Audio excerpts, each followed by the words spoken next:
اعوذ بکا من حمزات الشیاطین بسم اللہ الرحمن الرحیم هو الذی یریکم آیاتہ وینزل لکم من السماء رزقا وما یتذکر الا من ینیب۔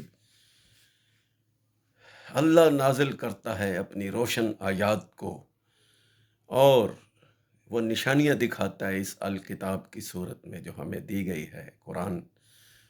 تو اس سے نصیحت تو وہی لوگ قبول کرتے ہیں جو اس کی پیروی کرتے ہیں۔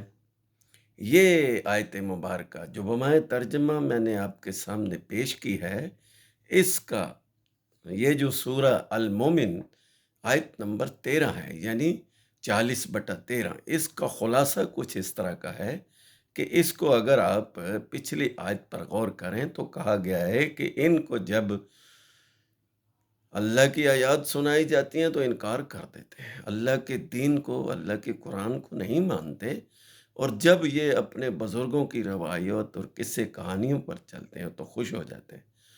تو اللہ نے منع فرمایا ہے کہ اس قرآن سے تو نصیحت وہی حاصل کرے گا جو اس کی پیروی کرے گا، اور اس سے اگلی آیت میں جا کے فرمایا گیا ہے کہ وہ لوگ جو دین کے مخلص لوگ ہیں، یعنی یہ قرآن وہی دین ہے جو رسول اللہ ہمیں دے کر گئے تھے، الیوم اکملت لکم دینکم ورضیتکم الاسلام دینا۔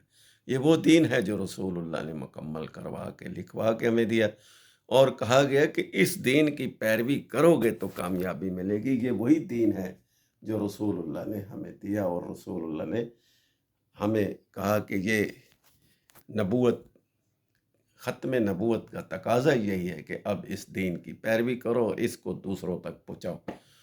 تو آتے ہیں اپنے سبجیکٹ کی طرف، تو اس میں کہا گیا کہ دین کے مخلص لوگ، اور دین کے مخلص لوگ کون ہوتے ہیں؟ جو الکتاب کی پیروی کرتے ہیں۔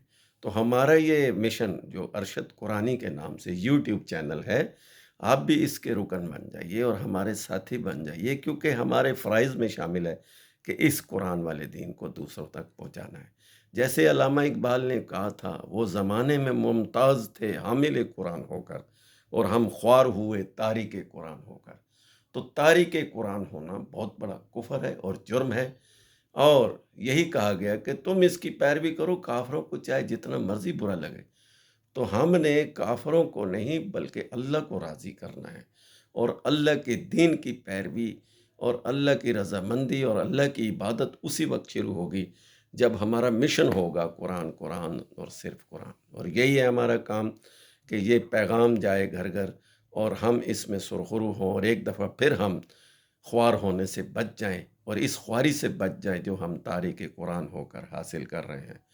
تو دوستو، اپنا مشن یہ اپنا لیں کہ بسم اللہ سے والناس تک یہ وہی دین اسلام جسے کہا گیا اقیم الصلاۃ ومما رزقناہم ینفقون۔ یہ جو ہم نے قرآن دیا ہے اور یہ جو آپ کو رزق دیا ہے، تم اس کی پیروی کرو، صلاۃ کو قائم رکھو اور ہمارے دیے ہوئے رزق سے خرچ کرو۔